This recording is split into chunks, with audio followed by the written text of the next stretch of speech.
किसी चतुर्भुज ABCD की भुजाएं क्रमशः 3 सेमी, 4 सेमी, 12 सेमी तथा 13 सेमी है। प्रथम दो भुजाओं के मध्य कोण समकोण है, इसका क्षेत्रफल ज्ञात कीजिए। तो सबसे पहले चतुर्भुज ABCD बना लेते हैं, उसके बाद देखते हैं। तो सबसे पहले हम चतुर्भुज ABCD बनाएंगे।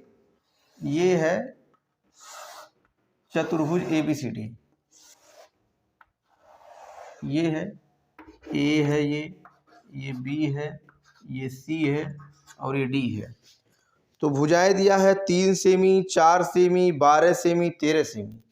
तो ये है 3 सेमी, ये 4 सेमी, ये 12 सेमी और ये 13 सेमी है। दूसरी बात ये कह रहा है कि प्रथम दो भुजाओं के मध्य कोण समकोण है, यानी कि AB और BC के जो बीच का कोण है वो समकोण है। समकोण का मतलब 90 अंश है। तो बताना यह है कि इस चतुर्भुज का क्षेत्रफल कितना है।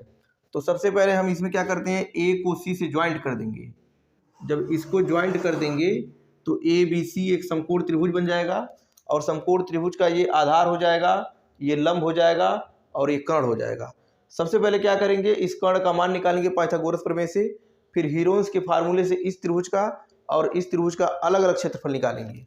जब अलग अलग क्षेत्रफल दोनों का आ जाएगा तो उसको दोनों को एक ही में ऐड कर देंगे, तो वही हमारा आंसर हो जाएगा। तो सबसे पहले लिखते हैं त्रिभुज ABC में, सबसे पहले लिखेंगे त्रिभुज ABC में पाइथागोरस प्रमेय से, पाइथागोरस प्रमेय से क्या हो जाएगा, AB, BC और AC। तो हो जाएगा AC का स्क्वायर बराबर BC का स्क्वायर प्लस AB का स्क्वायर। AC का स्क्वायर नहीं मालूम AC का मान, तो AC को उतार देंगे। BC का मान है 4, तो यहाँ पे 4 रख देंगे, 4 का स्क्वायर हो जाएगा, प्लस AB का मान है 3, तो AB की जगह पे रख देंगे 3, 3 का स्क्वायर हो जाएगा। 4 चौका 16, 3 तिरिका 9, 16 9 जोड़ देंगे तो हो जाएगा 25, यानी कि AC स्क्वायर का जो मान है वो 25 आ गया। 25 को लिख सकते हैं 5 का स्क्वायर, तो यहाँ 5 का स्क्वायर हो जाएगा, स्क्वायर से स्क्वायर खत्म हो जाएगा, तो AC का मान मिला जुला के आ जाएगा तो 5। ये हो जाएगा AC बराबर 5 सेमी। तो यहाँ पे ये भुजा आ गया 5 सेमी। अब हम क्या करेंगे, हीरोन्स फार्मूले से त्रिभुज ABC का क्षेत्रफल निकालेंगे, फिर ADC का क्षेत्रफल निकालेंगे। लिखेंगे त्रिभुज ABC में, त्रिभुज ABC में हीरोन्स सूत्र से, हीरोन्स सूत्र से क्या हो जाएगा, ABC में यस का मान निकाल लेंगे। यस बराबर हो जाएगा, यस बराबर यहाँ आ जाएगा 3 + 4 + 5, 3 + 4 + 5 बटे 2, 5 3 8 4 12 बटे 2 हो जाएगा, मिला जुला का आ जाएगा 6।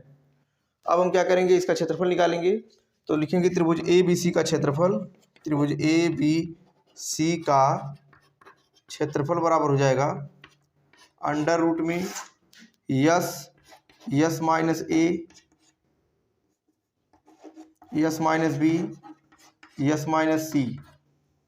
यस का मान है 6, 6 रख देंगे, और यहाँ पे 6 माइनस A का मान है 3, 3 रख देंगे, फिर 6 है, B का मान है 4, 4 रख देंगे, 6 रखेंगे, और C का मान है 5, यहाँ पे 5 रख देंगे।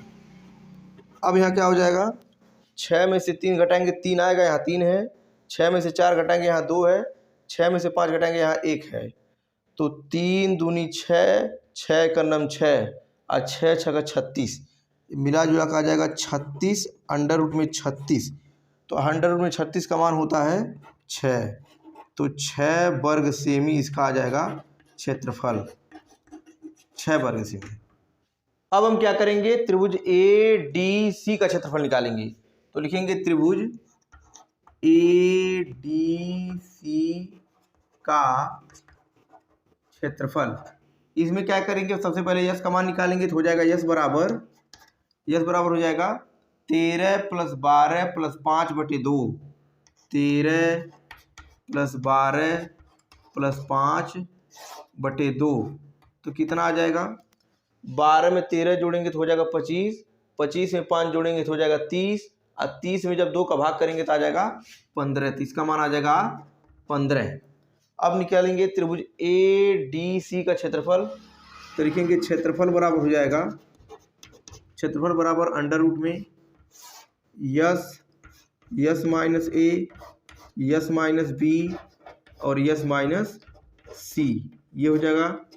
तो यहाँ पे लिख देंगे यस का मान है 15 और यस माइनस ए, यानी कि 15 में से जब 13 को घटाएंगे तो आ जाएगा, 15 में से जब 13 को घटा देंगे तो आ जाएगा 2, यहाँ 2 लिख देंगे। यहाँ पे 15 में से 12 को जब घटाएंगे तो आ जाएगा 3, यहाँ 3 लिख देंगे। और 15 में से यहाँ पे 5 घटाएंगे तो 15 में से 5 जाएगा तो बचेगा 10। अब यहाँ से गुणा करने पे क्या आएगा, 15 दूना 30 हो जाएगा, 30 तिहाई 90 हो जाएगा, और 90 का 10 में गुणा करेंगे तो आ जाएगा 900। तो यहाँ हो जाएगा आपका 900, और 900 का जो वर्गमूल होता है वो होता है 30, यानी कि 30 वर्ग सेमी हो जाएगा इसका क्षेत्रफल। तो चतुर्भुज का क्षेत्रफल आ जाएगा ये 30 वर्ग सेमी और ये 6 वर्ग सेमी मिल करके हो जाएगा 36 वर्ग सेमी, ये हो जाएगा चतुर्भुज का क्षेत्रफल। तो लिखेंगे चतुर्भुज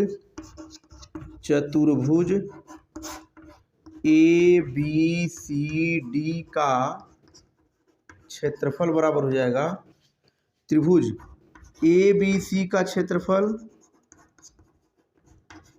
प्लस त्रिभुज ADC का क्षेत्रफल। त्रिभुज ADC का क्षेत्रफल, इन दोनों को ऐड कर देंगे तो आ जाएगा चतुर्भुज का क्षेत्रफल। इसका क्षेत्रफल निकल करके आया है 6 और इसका क्षेत्रफल निकल करके आया 30, तो 6 और 30 जोड़ देंगे तो हो जाएगा 36 वर्ग सेमी हो जाएगा चतुर्भुज का क्षेत्रफल।